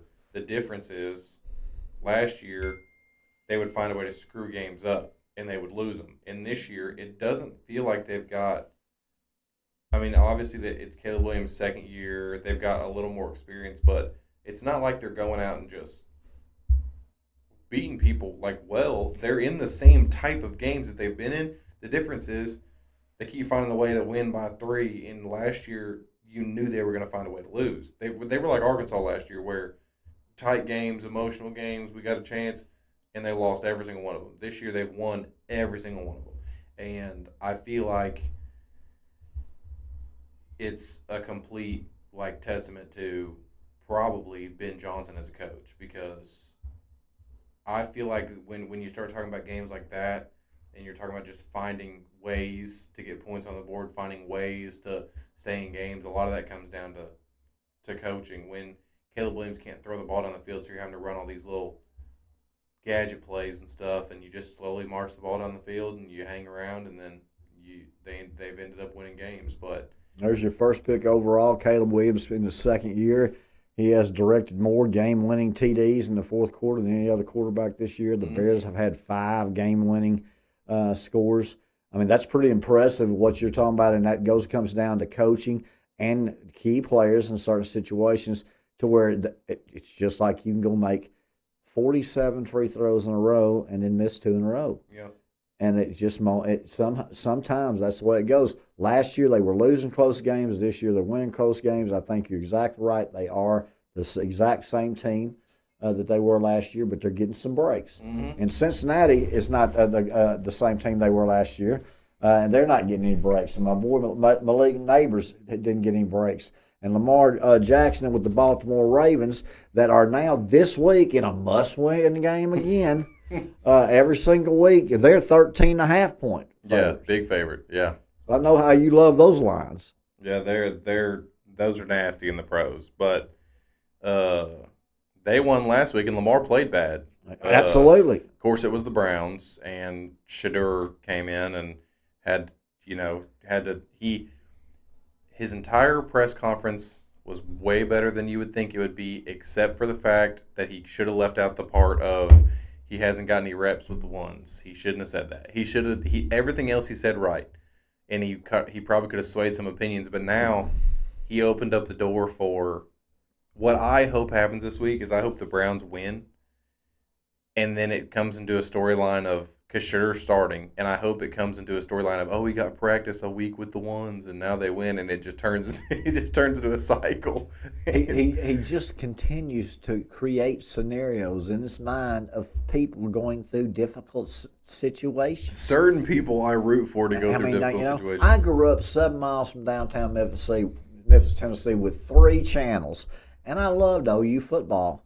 Because I got to watch OU Texas, and I couldn't stand Texas, and I got to go watch OU Nebraska every year on TV on television. And Nebraska OU was Thanksgiving, and Texas OU was one of the biggest games of the year. That's the games I saw, and I pulled for OU in both of them. Now I move all the way to the other side of the state, so I've lived out here 30 years, 2 miles from the dadgum Oklahoma border. And people over here can't stand OU. No. And my daughter now lives in Oklahoma and is a big OU fan, so I just get a kick out of it. The same way you feel about OU, the folks in Eastern Arkansas feel about Ole Miss and Memphis in basketball, but Ole Miss and Tennessee in football. Yeah. To be fair, because Lane Kiffin, I feel the same about Ole Miss, so I can relate to that side of the state in that. But no, that game I want the Browns to win. Although tell me if you want to watch this football game. it's a good thing they put it in the 3 o'clock slot because there's gonna be a lot of people that are I can't wait. I can guarantee you, I know the game he's talking about, and I can't wait to see it. Browns and Raiders. Browns, Raiders. And Did you watch the Raiders against the Cowboys? No, I watched. I got to see the score. It was 44-20 or something like that. I don't even remember how much they scored, but the Raiders are terrible. Oh my gosh, hey. They're terrible. Genty had like 6 rushes for 7 yards, but it's not even his fault because You're a big fan of his. The stats that keep coming out about the amount of times that he gets hit before he gets the line of scrimmage is just disgusting. And then because we're talking about those two teams, I'll say there's 2 defensive players that I feel like really, really bad for, that I respect the absolute heck out of in the NFL. Myles Garrett is Monster Miles. He is legitimately one of the most unstoppable defensive players that's ever been in the NFL. And he has just been playing for terrible teams, terrible Browns teams every single year. And I think he set the record, I think it was last week, of he's the first player in NFL history to have, since they started tracking sacks or whatever, to have however many consecutive seasons with 14 or more sacks. And he's got nothing to play for, and he's still coming out here just blowing past everybody, sacking people. But on the flip side of that, in that game, Max Crosby, same situation. The dude's loyal to the Raiders. He won't leave, and he is just an absolute dog, and he makes 2 or 3 plays a game that could change the game. He forces a fumble. He gets a sack on 3rd down. He deflects a pass. I mean, he does something every single game that's like he's out here trying to will his way into being competitive. I pull for people and like they that, just see? lose. I pull for Max. I pull for Miles. Those M&M's, two guys are just, they're absolute problems, and their teams are miserable every single year. And they're going to go their whole career because now they're both getting to the age where you start counting down the years you got left. They're going to go their whole career and never compete for anything, and they're going to be 2 of the better defensive linemen to play in the league. Well, Max reminds me of Ted Hendrickson that Hendrickson did play for the Raiders, and Myles Garrett is he's a physical specimen like Reggie White was. Those are 2 quality players playing for bad teams, have and decent attitudes to the public. We don't know what's going on behind the scenes. Yeah. They're allowed to be sick and terrible but they're loyal to their organization. I'll just say that, and they're loyal to whoever they go out to. I like people that no matter what the record is, when they're playing in the game, they're trying to win. Yeah. Okay, that's their job, getting paid. But I like just folks anyway. If you're getting beaten, you give up. No. Then that's not who I want to coach. No. No, it takes a special type of person to be where you can tell like that everything in them wants to be in the game, even though they're just steadily losing, and that like says a lot about them, and I respect the heck out of it. So I agree with you that watching Max Crosby get beat by 20 every single week and go out there and be getting that invested in every single game is like, I'm gonna tell you right now, I couldn't do it. I'd be sitting on the sideline going, oh, my hamstring, oh, my knee. I don't want to play for that team. He would have wanted to play. But I guarantee you, he wouldn't have been happy about getting beat all week. I just was blessed. I just was lucky enough to play on good teams that won most of the time. So I was thankful for that. It's never fun to even lose 2 in a row. That's 2 weeks, or 3 in a row. That's 3 weeks, or 4, or how about 3 and 6? You're going to go through 4 months of every week not reaching your goal. It is not a fun. It's an emotional, mental turmoil. It's like an illness. I was sick from 2017 and terminally ill in 2022. So that's a long time to be sick and then try to get back. And it really changes your attitude. So these people that every year are playing for terrible teams, and you're talking about Bryce Young earlier. Amazing to me how if you look at Tua's and Bryce Young's career, compared to Jalen Hurts, that you can see from 3 different cultures, different folks. You got a football coach in Texas, you got a boy from Hawaii, and they're transferring all around, all through Nick Saban, all playing through that area. And now they're all in the NFL. And just tell them the truth, that they're all struggling, and people don't like Hurts, even though he's a Super Bowl champ. Man, we can go into the Eagles talk right now because I was just going to say they're good and they've got the talent to win a Super Bowl again. But and I root for them because of Drew, especially. But I'm gonna be honest, and I think their fans would agree. They're not like fun to watch because they're good, and I respect it, and their defense is really good. Their defensive line is amazing, but man, they got pieces on offense to be electric. And you can't really talk bad about Jalen Hurts because, like you said, he's just winning games, and he won a Super Bowl, and he's been winning games for 3 years. So what are you gonna say?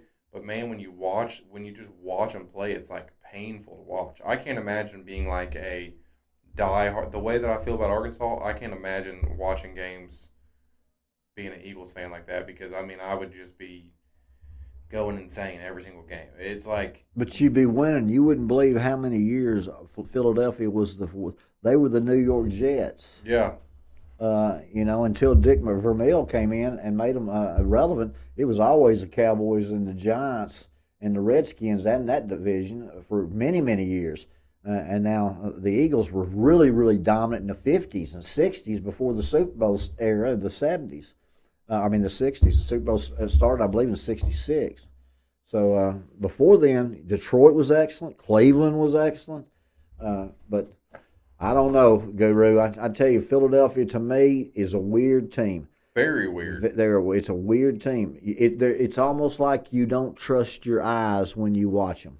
Yeah, because it looks gross, and you have every single position on offense that great line, 2 great receivers, solid tight end, great running back, and I'm not trying to dump off all the blame on Jalen Hurts because I think Jalen Hurts is a pretty decent quarterback, but it's like just watching him, it's like how can you not have more explosive plays? How can you not move the ball more, be putting up more points? But it's just this like slow, just nasty kind of style that they're winning. So you're talking about a different set of problems than a Browns or whatever. I mean, you're winning games, but it's hard to feel great and be like super excited and be like, oh my gosh, this team's special when you just watch these like week after week of just grind it out, win by a few points, clock running down. I mean, it's just Quarterback snaking for the first down. yeah, it's tough. It's tough to watch, and I'm sure it's tough to play against too. It's probably like if you're the Lions, it's probably demoralizing because you're sitting here watching your offense not do anything, but then it's not like Philadelphia's running it up on you. Like they're leaving. The Lions could have came back in the game at any point. I mean, the game was never out of reach. Them to. Me too. But then you just watch them go out and get nowhere, and then here the Eagles are just Don't trust your eyes with them. It's, Don't trust your eyes with them because they do everything to win, and they're just not trustworthy to my eyes. But they'll keep winning, and they could win a Super Bowl again. I mean, They could, but it wouldn't surprise me if they got beat by 17 the first round. Nobody would say anything other than Jalen Hurts is a problem. Everything around him, and the A.J. Brown situation doesn't help, whether it's good, bad, indifferent. In today's age with social media, all kinds of quotes, 24/7 access to everything, everybody. You just know more than you should in that situation. Yeah. I mean, they're creating problems, even if there's not any. Oh yeah. You see what I'm talking about? Yeah, they're trying to people create problems, which that's a whole deal. Well, let's get into Bills -5.5 versus the Texans. I thought it was an interesting game because of the way the Bills are playing, and the Texans have been a disappointment all year long. Your thoughts, Guru? Another team with a great defense. Maybe them or the Broncos have the best defense in the league. The Texans and the Broncos. Yes, but the Broncos have a offense that shows up every now and again. The Texans have no offense. Why is that? The C.J. Stroud and his offense cannot get on track this year. Their line. That's what I think. Line. They can't, and because C.J. Stroud, his first year, when he had time to throw the ball, he's not a runner, and when he had time to throw the ball, he was very accurate, made big throws, and they were they were better than everyone thought. But it's very clear that if they get pressure on him, uh, it, he's not out here scrambling around making plays. He's a pocket passer, and when they're blitzing him and their line can't block anybody, then they're just struggling. But then their defense goes out and plays their butt off. I mean, their defense is nasty. But the Bills are weird because they've done the kind of same thing as a couple of the other teams we talked about, where they have games where they just don't show up, and then they got games against the Chiefs where they look like, oh, the Bills are the Bills again, and then they get hammered by the Falcons, who are currently one of the worst teams in the league. And underplay or overplay almost every week. Yeah, so it is an interesting game, and I've been doing this every Thursday night. I think I just decided that's how I'm going to play this year until I have one I feel real strongly about. But I just string together some type of fun like parlay on the Thursday night games because they've been like a nasty-ish game almost every week. Not bad game, but just weird. So I think I had the Bills -3. I bought points, and then I had James Cook to score a touchdown and Nico Collins to have like 70 yards receiving or something like that, just for fun. But the Bills should win that game. They should win handily. But one team that can score a lot of points against another team that has trouble scoring is what that is the philosophy of that type of play. But you're also talking about the Bills going to on the road and being a favorite at Houston. Yep. And if Houston proved to me last year they can play defense well. If the boy doesn't turn the ball over, Jason Allen doesn't turn the ball over, then Buffalo will beat them by more than 3. But if he does, I'll go ahead and I'll take Houston plus the 5.5. What's the score? 6-3 Bills. I already got my touchdown score. You already did? Yeah, James Cook. So now I need the other two. I need receiving yards. Nico is gonna. I can tell you what's gonna happen with him because he's on my team in our fantasy league. Is that he will have 0 points. Nico, don't do that to He's Sir been going Isaac off Nico. on my bench. Drake London gets hurt. I sub in Nico. It's guaranteed. He's almost guarantee again. Speaking of the tongue, I try to talk to him about it, but he doesn't get it. He likes the Bills. I like the dadgum Texans. We're going to go to the Colts plus 3.5. KC's biggest game of the year. Guru, you want to play KC? I'm going to play the Colts. I'm going to buy a point for Kansas City, and I'm going to play Kansas City. Minus the 2.5. That's what I'm doing. But I would want to play Kansas City even with 3.5. But they just got to win. So I'm going to rock with them because I haven't seen them in many situations where they have to win and they don't. So I'm going to just trust them. I'm going to blindly trust them. Kind of like our Tomlin winning at home as an underdog. Which went great for me, obviously. The last 2 times we've done it, it's a loser. But over 10 times, you're 8-2. So see how that works? True. Yeah. You don't get caught up in temporal things that change and make that. It's like I tell my students: if you put in the time and the reps, the law of large numbers. You're going to do a certain percentage of well. I've always told people in sales that what you do today, you will reap in 21 days. That's the cycle. Now you do have some salesmen that trying to teach and as far as a one-time close, you got to walk in there. You got to build value in your company and your product and yourself. You got to meet the price, give them discounts, whatever you have to do to overcome those objections and get that business that day. Yeah. Because 98% of them will never call you back. That's a different sales job than to be able to develop relationships with people over a period of time and then service them well. So there's your 2 different types of business situations. In this type of sports situation, I just don't know, Guru, about what's going to happen there. But I will tell you, the home dog with the better team. Which Chiefs it's a home game for the Chiefs. Yep. And KC is a home underdog. Right. You got to know KC is minus 2.5 on your line, not minus 3.5. Yeah, they're minus 3.5 at home. And you're going to buy them to want 2.5. 2.5 just because the 3.5 is a terrible number. But you got to know that place is going to be. They better have the loudest stadium. I mean, you got to. You got to treat it like a dang playoff game, or else you're done for. So, I'd be interesting to see because everybody in the world's going to pick the Chiefs.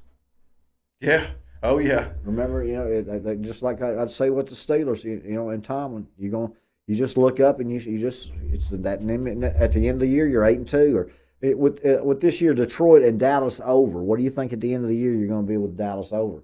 You just play over every week. All right. See, are you going to be 13-4? I'd love to know what's at now. I don't know. I don't think I can look it up that quick, but yeah, it's going to be a good value when it comes to that. And you got the Eagles at more than a touchdown at Dallas. That's a crazy game.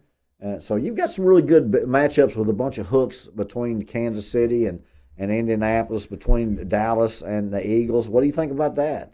What about which one? Dallas and Eagles? See, Eagles. That was weird because the Eagles are only 3-point favorites. And I don't know.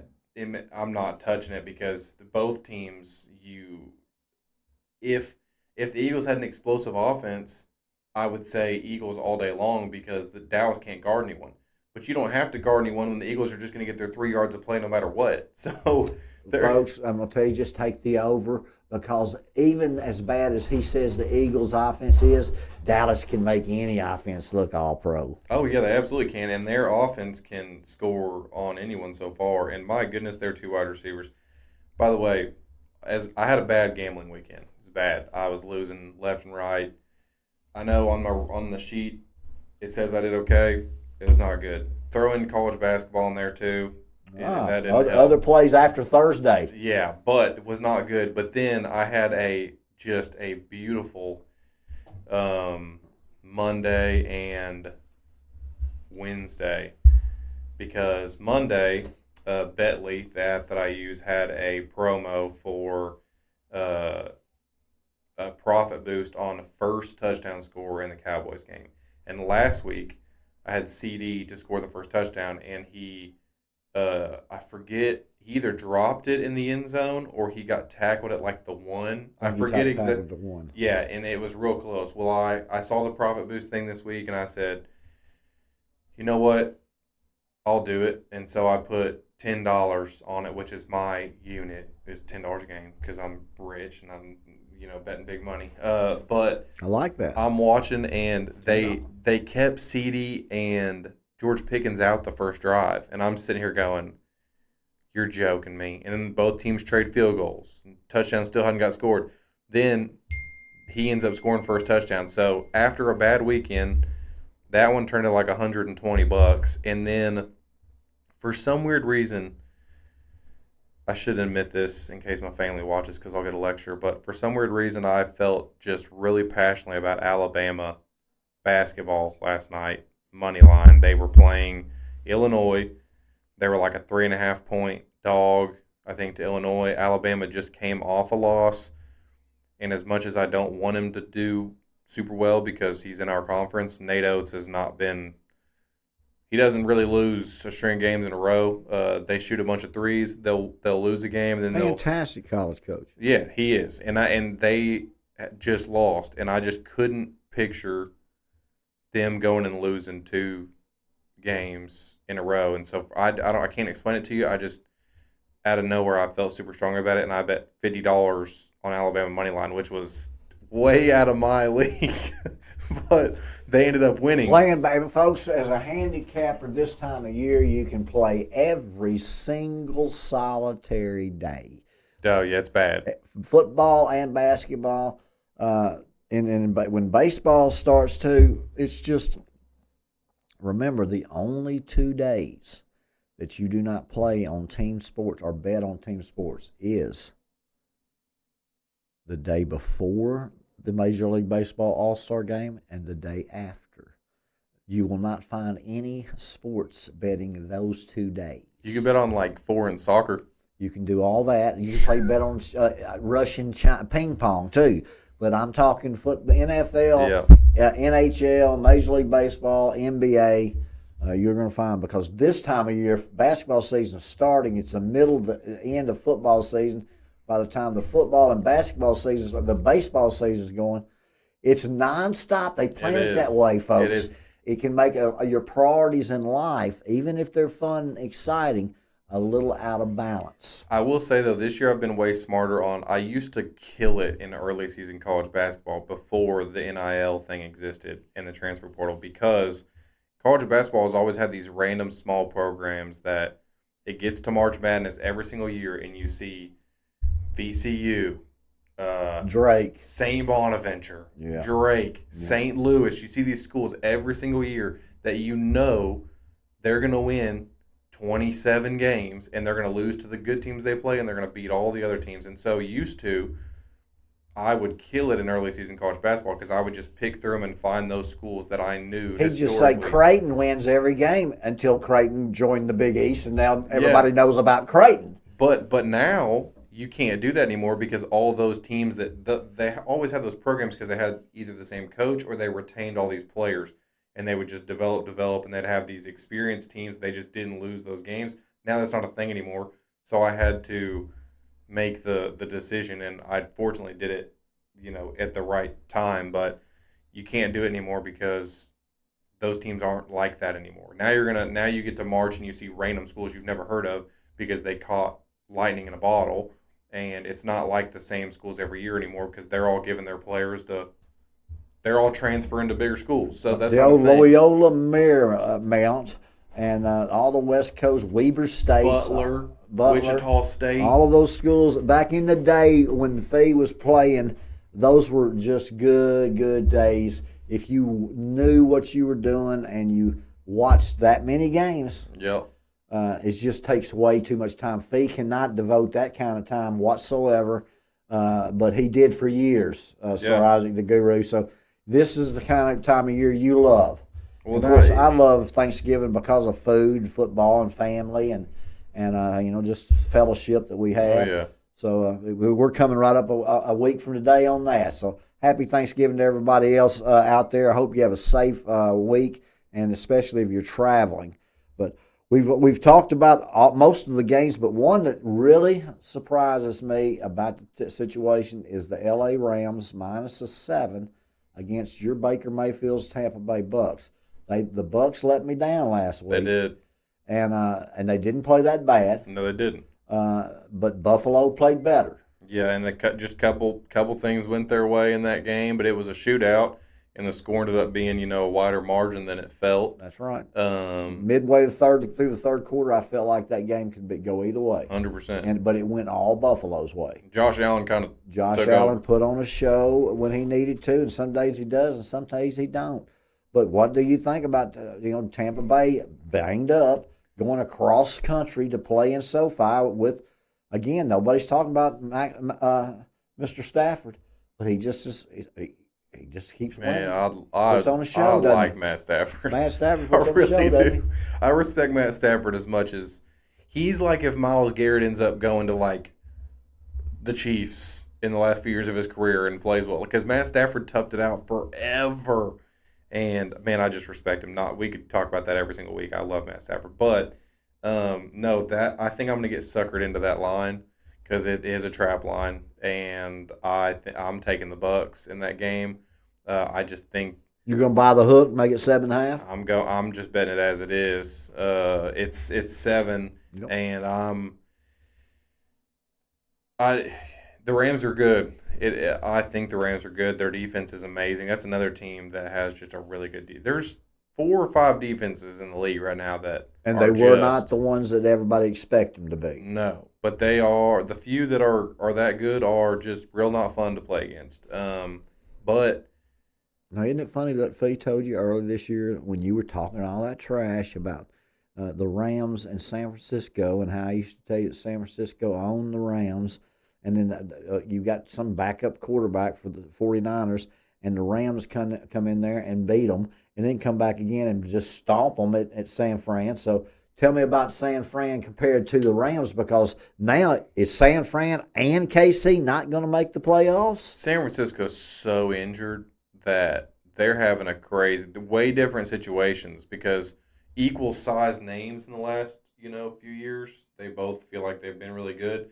But the Chiefs are healthy, and the 49ers have nobody. I mean, they just got Purdy back. Mac Jones played great, played way better than he secured himself another 8 years as a backup in the NFL. If he'd have won, he's liable to have taken over the starting job. Yeah. That's where you are, Brock. They give you $50 million a year, and you go out three games, and you back up. It's a first round draft pick, top 5, comes in and starts winning games. Look at the talk. It's everywhere. Yeah. It's everywhere. Throw out the nonsense. Don't listen to the noise. Get in your reps. Get in your mind. Get the right culture. Momentum's everywhere. But I'm going to tell you now, the Rams have a good quality football team nobody's talking about. Oh, they're good. And Tampa Bay just is an outlier. Yeah, and they can. I think they can play with anyone. Their defense is not great, and they're liable to get beat by 2 touchdowns because they can't stop anybody. But Baker Mayfield's just he's a For guy someone who doesn't like OU, he likes Baker. I don't like OU, and he had a really funny. Did you happen to see? This was great. They were interviewing him. It was either this week or last week about.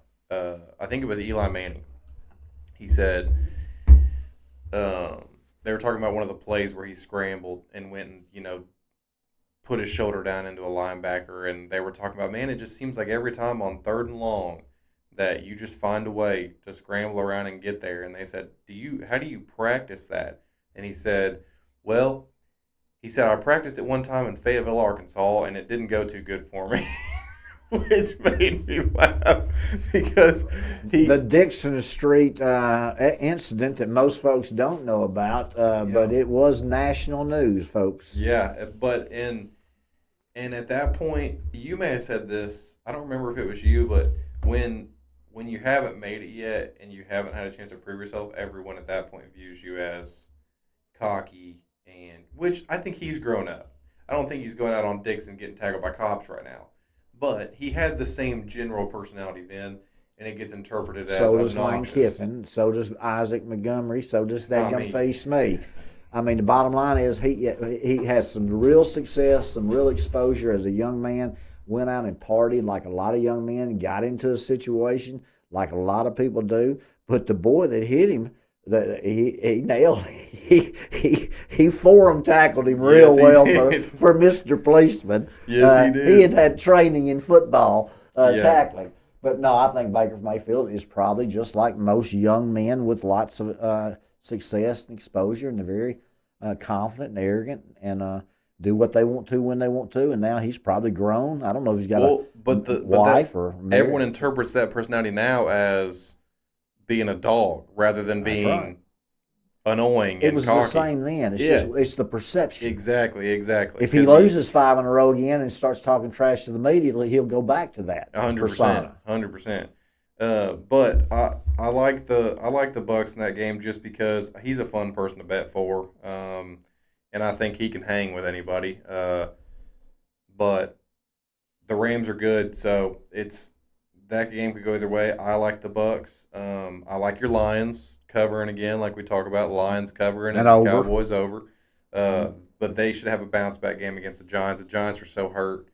I thought you would want to talk about Jameis Winston coming in there and just scoring touchdowns and doing real well. I thought Jameis Winston looked really, really well. The best third-string quarterback that I believe I've ever seen in the NFL.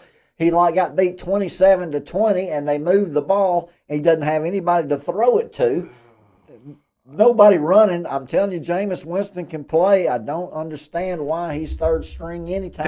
I need to know the details of why. Someone has got to tell me. He has got to be a different person behind closed doors. There's got to be his agent's got to be a psycho. Something. There's got to be some explanation for why he has been in the situation he's in. Because every time he's on camera, he sounds great. He gets the guys pumped up. He's positive. I'm going to go out here and do my best. And it's like when you see that side of him, you're like, he's behind Russell Wilson on the depth chart. Like, there's no way. But then what? But there's a reason for that. Reputation tells you that they think he turns the ball over, and that's a no-no. A running back doesn't fumble, a quarterback doesn't throw interceptions. That's his rep. But I'm telling you right now, it's a bad rep. If that is true, and if that is why people treat him the way they do, then I have a real bone to pick with all these people making decisions for NFL teams because they're stupid. Their herd mentality. They're making $5 million a year, and they're scared to death of their shadow. Well, that's stupid because I'm telling you right now, and this isn't just a me thing as a consumer wanting to watch.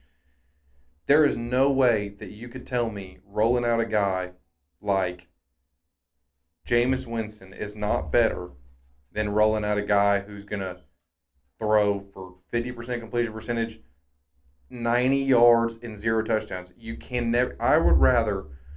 You don't have a chance with that guy. You don't. It's like leaving a putt. It's like leaving a birdie putt short. It's playing prevent defense. It's playing not to lose, which makes you lose. Just like you started talking about South Carolina this week against A&M. They started playing for the clock to get to 0 and stopped playing to win. Yeah. And Jameis Winston is better than 5 quarterbacks that start in the NFL. Yeah. Okay. Yeah. So what again the rep my mentality is.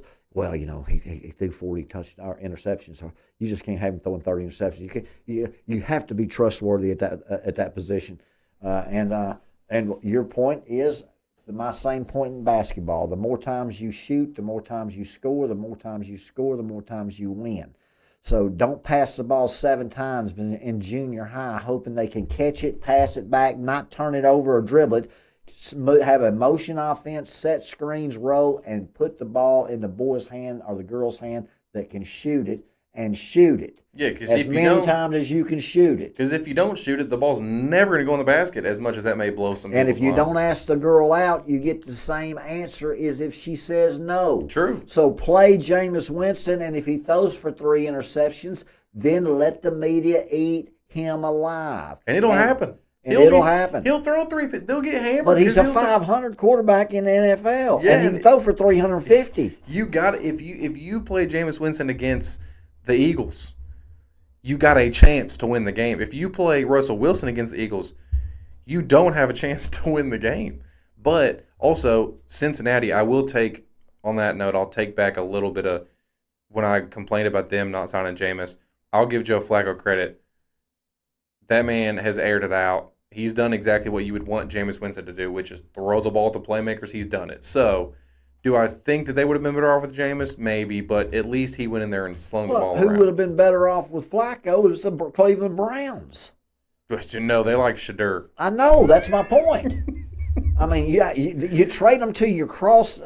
Only reason they did it, folks, because they knew neither one of them was going to be any good. Yeah, that's exactly why they did it. Okay, it's a contract deal. Yep. Is what that is. But your point with Jameis Winston, coming off in the very first of the year, where you said, how in the world is the boy a third-string quarterback? He should be starting in front of Dart and Wilson.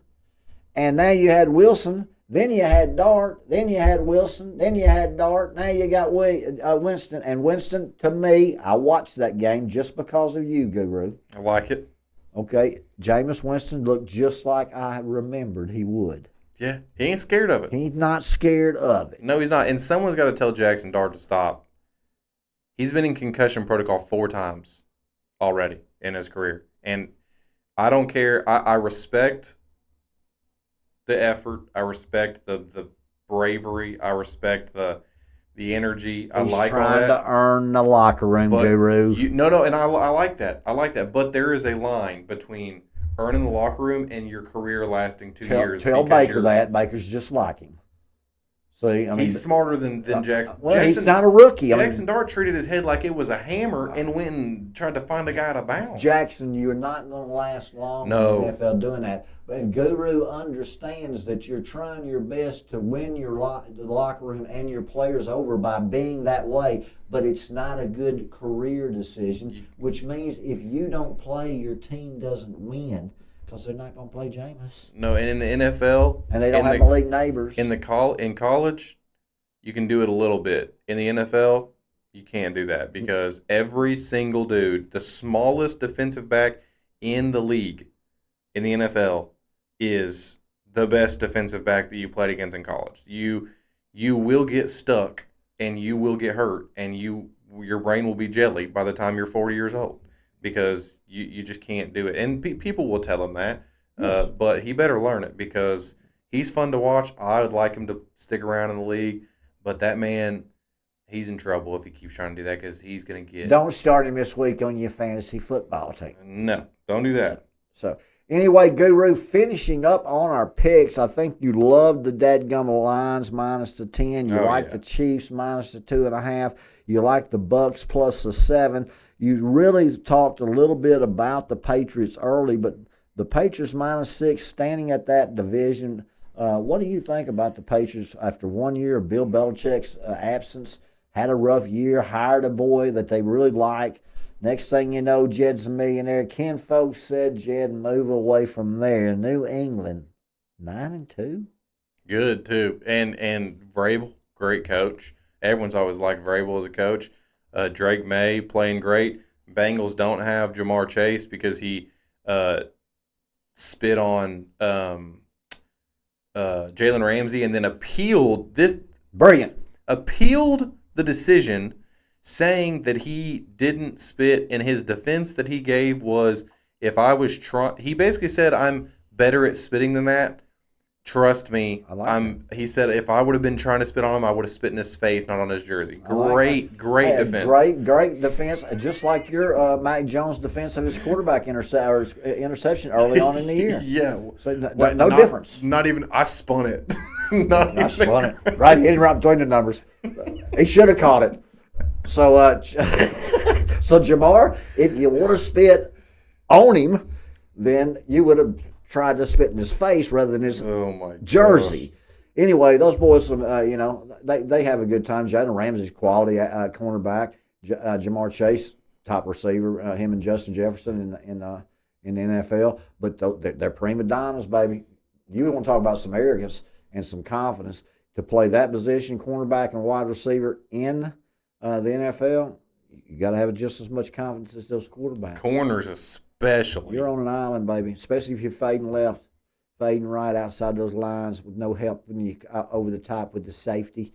It's just, and plus, they learned about 20 years ago that the defense has to watch the ball and the man, because they started at least 7 or 8 years ago coming back with the back shoulder fade, which they just never practiced before. You would even announcers say, "Oh, the quarterback underthrew him. He's supposed to hit him in stride." Well, now that's a strategy. Yeah. To come back, throw it up high and make them come back and get it because they're watching it, and the defender doesn't know. You get a pass interference call an awful lot. You don't know where the ball is. You're going to be, and then anytime you make a mistake and that flag's thrown, everybody in the stadium knows it's on you. It takes you a unique individual that can brush thatself off and say, "Let's get after it again. You won that one. Let's go again." Yep. Those are the folks. Those are the dogs, as you say. But that's a tough position, baby. Yeah, it is. And the underthrown deep ball is one of the best throws in the NFL because, like you said, it's pass interference, and the defender honestly can't do anything about it because they're actually covering well, but they're reacting to the receiver. So if the receiver doesn't even have to fully stop, the cornerback definitely can't fully stop if the receiver doesn't. They're just going to keep running into him, and it's just part of it. And notice the fakes now that are being taught by receiver coaches to fake the defensive back when he's not watching. Yeah, with their hands or with their eyes So yes, that's the nuances of those positions and how the game has changed throughout the year. But I was interested in what you thought about the old New England Pats game against the Bungles. Man, they should. I feel like that should be an easy cover for them, which means that they'll lose the game. But no Jamar Chase, and the reason the Bengals have even been competitive is because they got 2 really good receivers that they just spam the throw button to all game long, and they just lost one of them for a game. So I have a hard time imagining them scoring a bunch of points. Well, the last game of the week you got is the Pittsburgh Steelers at the Chicago Bears with Caleb Williams' game-winning drives late in the game. You got the Bears minus 2.5 against the Steelers. Sir Isaac Guru, what do you think about that game? I think, first of all, the reason that the line is the way it is because Aaron Rodgers is probably not going to play, even though he said he wants to try to play. But I'm going to be completely honest, and don't like Aaron Rodgers as a human, but I have the highest amount of respect for him as a quarterback. One of the best quarterbacks to ever throw a football in the league, most talented. But I'm not Most so definitely. sure that right now in Aaron Rodgers' career that Mason Rudolph is much of a step down for the Steelers right now. I don't think so. And I think that the line is what it is because they're assuming that Aaron Rodgers being out is a difference maker, and I just don't. I don't think it is this year. And I think the Bears' luck's going to run out. And the Steelers are a quality team. And I think that. You keep saying that, Guru, but they don't have a quality defense. I drafted the them. They don't Steelers, have. Yes. they have turned it around the last couple weeks and played very well. And I just cut them. I think I picked them back up. I don't know. It's crazy. The Steelers, they always play good defense. I'm going to take the Bears. Caleb Williams, I like him. I liked him as the number one quarterback when he was coming out. And him and Jaden Daniels have both been quality, but Jaden Daniels to date has had a better professional career. Yeah. I'll still stay with Caleb. But I think the Bears, I think the Steelers are gone. They're overrated, and they're going to be in the playoffs again and get beat again. That's what will happen to them. But when Baltimore and Cincinnati have all kinds of problems, and Cleveland is Cleveland, Pittsburgh just being average is leading that division. Yeah, and they probably will continue to because I think that they win this game, and yeah, like you said, they're going to make it to the playoffs, and then they're going to lose because it's right on par for what they've been doing, and I feel bad for their fans too because they have really struggled to find a reliable quarterback. They get excited about Aaron Rodgers. I'm not going to lie, I was excited to watch it too, but you're getting Aaron Rodgers at the age of whatever. 41, 42. Right after you went through trying to get Russell Wilson, which we all see how good he is at football now, Justin Fields, Kenny Pickett, look how all those three guys are doing right now. And then we get Aaron Rodgers at 65 years old. And so, like, they just haven't found they've had the team, all the pieces to where if they had a solid quarterback, they'd have a chance, and they just can't. They haven't been able to find one. It's falling apart. Oh, and it's unraveling on both sides of the ball because they didn't find a quarterback. Yep. And you can't blame all of those players. I mean, the Russell Wilson contract for $1 is or $1 million, what was it? See, it was $51 million, I believe, and Denver paid $50. So Pittsburgh ended up with for him for $1 million. I'd have taken that deal too, and I don't like Russell Wilson as a quarterback, but that's a I good. wouldn't take him for $50 right now. Yeah, I know you would. You'd have taken Jameis Winston for $10 million, or you'd have been happy as a lark, wouldn't you? I'd have taken James Winston for max deal. Oh, mercy, Guru with old Jameson, you love him. Baker, you love him. These other teams, you're not real quality as far as that's concerned. Best bet of the week for the Guru before we close. NFL? Best bet of the week. You can pick one or two.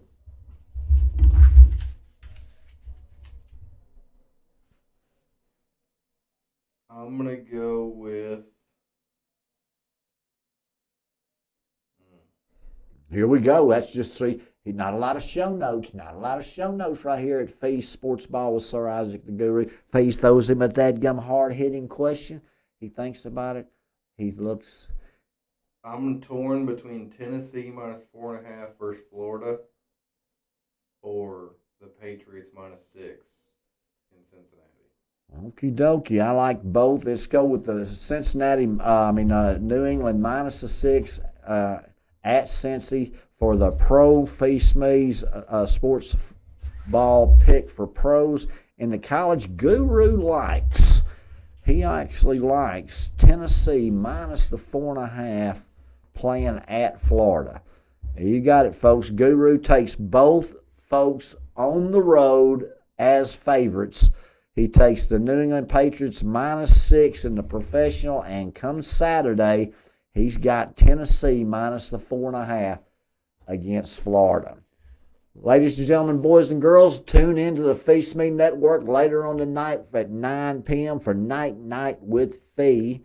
We will also have Phee Smee show with Manly Mark next week, and Midday Madness with Manly Mark also. We're going to have a Thanksgiving special. We'll have some other folks in studio, some college football playoffs, bowl specials, selection committees, NFL playoffs, and Super Bowl coverage right here at the Phee Smee Network with Sir Isaac the Guru. Be safe today, Guru. Any last words? Yeah, I was going to say, last thing I got to say, because we have to at least bring up Arkansas basketball in some capacity, is did you happen to watch the game against Winthrop? Because I have to award the scariest man on the planet award right now to our big man named Nick Pringle. At the end of that game, there is, first of all, terrifying game, and Arkansas basketball is really scaring me right now, but that's not what we're talking about. Their big man, Nick Pringle, went down, scored a layup to take the lead by 1. Their big man catches the rebound, puts our guy's head in his arm, and rips him, like in a headlock, rips him to the ground. Super dirty play. Nick Pringle, who looks like a guy that I would never choose to mess with ever already. Just big old built, broad shoulders, muscular guy, tough. He gets on top of this dude, and I looked it up for research purposes. He's a 240-pound. He's listed at 240, so probably 250. Their big guy. Nick Pringle grabs him by his jersey, laying on the ground, and lifts him off the ground like he's a 4-year-old child, and like looks like he's like looking into his eyes, and then threw him back down on the ground. Just looked like he didn't even try. Lifts the man off the ground, and the dude like crab walks backwards, like he just looked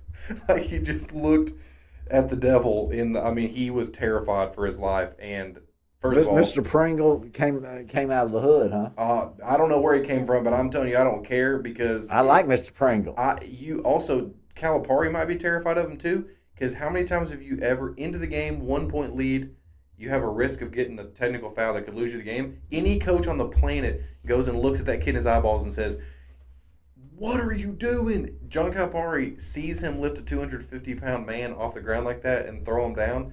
He comes to the bench, and Calipari did not say a word to him on the bench, because he thought to himself, coaching is all about relationships. 5 keys to being a good coach. Number 1, you must be a good teacher. Number 2, you must be a good communicator. Number 3, you must be a good motivator. Number 4, you must instill confidence in your players.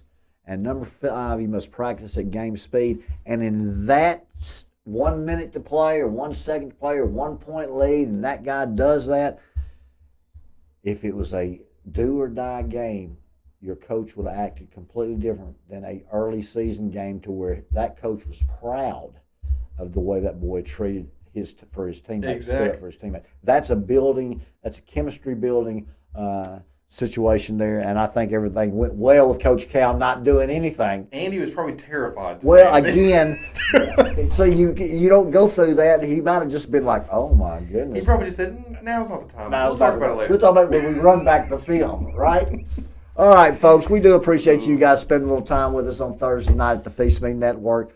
Remember, no matter what you're doing, you're missing something. So let's make what we're doing worth we're missing. Night, night, and God bless you guys.